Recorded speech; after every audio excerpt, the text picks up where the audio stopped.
கடவுள் டிவி நேயர்களுக்கு வணக்கம். அடியேன் திருமயிலை கற்பகலட்சுமி சுரேஷ்.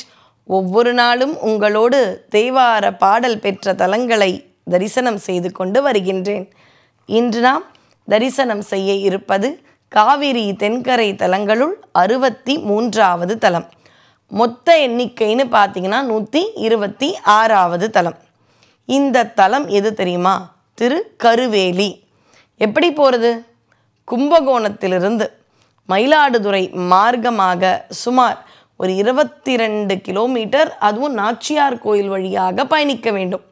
அப்படி பயணித்தோம் என்றால் அந்த பாதையில் கூந்தலூர் அப்படின்ற ஒரு நிறுத்தம் வரும். அந்த கூந்தலூர் அப்படின்ற நிறுத்தத்தில் இறங்கினா அங்கிருந்து 1 கிலோமீட்டர் தொலைவில் அமைந்திருக்கும் ஆலயம்தான் திருக்கருவேலி.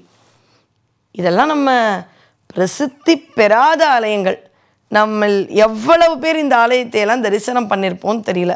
ஆனால் அனைவரும் தரிசனம் செய்ய வேண்டிய ஆலயம் இந்த ஆலயம். நாவுக்கரசரால் பாடல் பெற்ற ஆலயம். இந்த ஆலயத்தின் முக்கியத்துவம் என்ன தெரியுமா?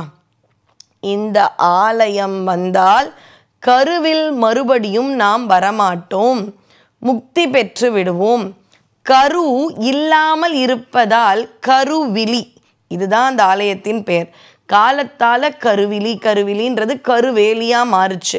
ஆனால் கருவில் மறுபடியும் வரமாட்டோம். இது போலவே சப்த விடங்க தலங்கள்னு பாடல் பெற்ற தலம் திருவாரூரை சுற்றி இருக்கு. அந்த தலத்திற்கான திருக்குவளைன்னு ஒன்று இருக்கு. அந்த திருக்குவளைக்கான இன்னொரு பெயர் திருக்கோளிலி. அதாவது அந்த தலத்துக்கு போனால் கோளே எதுவும் செய்யாது, நம்மளை கோளே இருக்காது. 9 நவகிரகத்தால் வர எந்த இடர்பாடோ தோஷங்களோ இருக்காது. அதனால் அந்த தலத்துக்கு பேர் கோளிலி. அது மாதிரி இந்த தலத்துக்கு என்ன பேர்? திரு கருவிழி, கருவேலி இப்படிலாம் சொல்கிறாங்க. இறைவனுடைய நாமம் நல்ல அழகான ஒரு நாமம், சர்க்குணேஸ்வரர். அம்பிகைக்கு சர்வாங்க நாயகின்னு பேர். வில்வம் இதனுடைய தலவிருட்சம். யம தீர்த்தம். இந்த ஆலயத்தில் அம்பிகை எப்படி இருப்பானா, அப்படியே 5 அடி உயரத்தில் 4 திருக்கரங்கள் கொண்டு அப்படியே ரசிச்சுட்டே இருக்கலான்ற அளவு சர்வாங்க நாயகி அப்படின்ற பெயரோடு இருப்பாள். இறைவன் சர்க்குணேஸ்வரர் அப்படின்னா என்ன அர்த்தம்? நமக்குன்னு ஒரு 2-3வது நல்ல குணங்கள் இருக்கும் இல்லையா? இந்த ஆலயத்துக்கு போனால் அந்த நல்ல குணங்கள் எப்பொழுதும் நம்மோடு தங்கியே இருக்கும். ஆனால் நமக்கு ஏதாவது ஒரு தீய குணங்கள் நம்மையும் அறியாமல் இருக்கும் இல்லையா? நம்ம யாருமே இன்டென்ஷனலாக எதுவுமே பண்ணுறதில்ல. ஆனால் நம்மையும் அறியாமல் பொறாமையோ கோபமோ தாழ்வு மனப்பான்மையோ அல்லது யாரையாவது ஏதாவது புண்படும் விதமாக பேசியிருப்போமோ, இல்லை நமக்கே தெரியாது. அந்த நான்ற ஆணவம் எப்போ வருது? இப்படி நமக்குள்ளே இருக்கிற தீய பழக்கங்கள் எல்லாம் நற்குணங்களாக மாறும். அதனால்தான் இறைவனுக்கு பெயர் நற்குணேஸ்வரர், சர்க்குணேஸ்வரர் அப்படின்ற அழகான நாமம். இந்த இடத்துக்கு அம்பிகைக்கு மறுபடியும் பிறவின்றது இல்லாமல் போச்சான். அவள் தக்ஷனின் மகள் தாட்சாயணியாக பிறந்தது அனைவரும் அறிந்தது. அதிலும் தட்சன் சிவபெருமானை அழையாது யாகம் செய்ததும் எல்லாருக்கும் தெரியும். சிவன் சொல்லை கேளாமல் என் தந்தையிடம் எப்படி நீங்கள் இல்லாமல் ஒரு யாகம் பண்ணலாம், கேட்டே தீருவேன்னு அம்பிகை வரா. அப்படி வந்த அம்பிகைக்கு அவமானம். அதனால் கோபப்பட்டு அங்கு இருந்த வேள்வி குண்டத்திலேயே விழுந்து தன்னை மாய்த்து கொள்கிறாள்.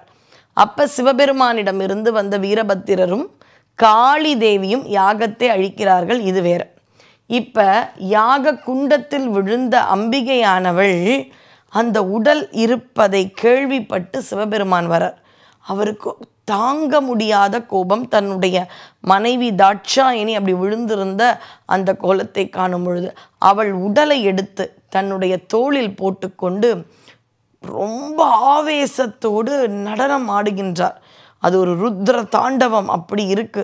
அவளுடைய உடம்பை தன்னுடைய தோளில் வைத்தவர் ஆடும் ஆட்டத்தை பார்க்கும் பொழுது எல்லாருக்கும் பயம். அனைவரும் அஞ்சி யாரிடம் தஞ்சம் கேட்பது என தெரியாமல் திருமாலை அடைகிறார்கள். திருமால் இருங்க, நான் ஏதாவது செய்கிறேன்னு சொல்லி என்ன பண்பது? அவரிடம் நெருங்கவே முடியாது. அப்படி ஒரு ஆவேசம். தன்னுடைய சக்கரத்தால் அந்த உடலை அவரிடமிருந்து எடுத்து விட்டால் கோபம் கொஞ்சம் குறையும் அப்படின்னு சொல்லிட்டு சக்ராயுதத்தை ஏவுகின்றார். அந்த சக்ராயுதம் சிவபெருமான் தோளில் இருந்த பார்வதி தேவியின் உடலை 51 பிரித்து 51 இடங்களில் நம்முடைய அகண்ட பாரதத்தில் விழுகின்றது. அம்பிகையின் ஒவ்வொரு உறுப்புகளும் விழுந்த இடங்கள் தான் இன்று 51 சக்தி பீடங்கள் என்று வணங்கப்படுகின்றன. அதில் காஞ்சிபுரம் ஒரு சக்தி பீடம் அப்படின்னு சொல்லுவாங்க. இந்தியா முழுக்க அம்பிகையானவள் வியாபித்து இருக்கின்றாள். அவள்தான் சர்வாங்க நாயகி. இந்தியா முழுக்கவும் 51 ஒரு கணக்கு இருக்குது. தமிழ்நாட்டுக்குள்ளேயும் சக்தி பீடங்கள்னு உண்டு. இது எல்லாமே அம்பிகையின் உறுப்புகள் விழுந்த இடம். அவளுடைய கண் விழுந்த இடம் கண்ணனூர். இன்று அதை தான் சமயபுரம் என்று போற்றுகின்றோம். இப்படி விழுந்த உடனே அந்த உடல் எங்கேன்னு அப்போ தான் சுவாமிக்கு புரியுது.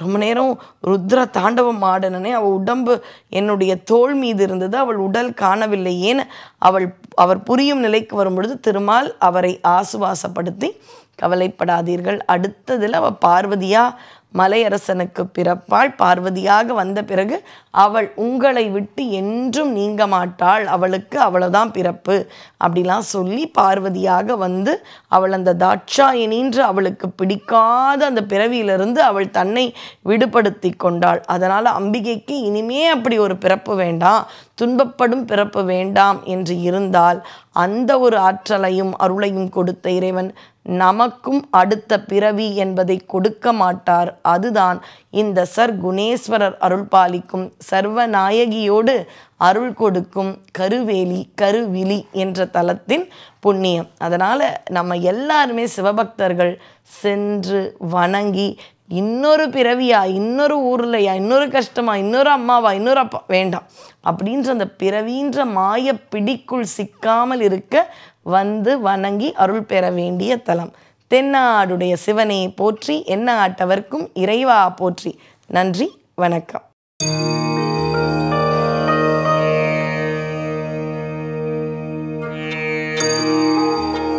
தேங்க்ஸ் ஃபார் வாட்சிங் கடவுள் டிவி. இது போன்ற ஆன்மீக வீடியோக்களை தொடர்ந்து பார்க்க கடவுள் டிவி யூடியூப் சேனலை சப்ஸ்கிரைப் பண்ணுங்க. நோட்டிபிகேஷன்களுக்கு பெல் ஐகானை பிரஸ் பண்ணுங்க. லைக் பண்ணுங்க, ஷேர் பண்ணுங்க.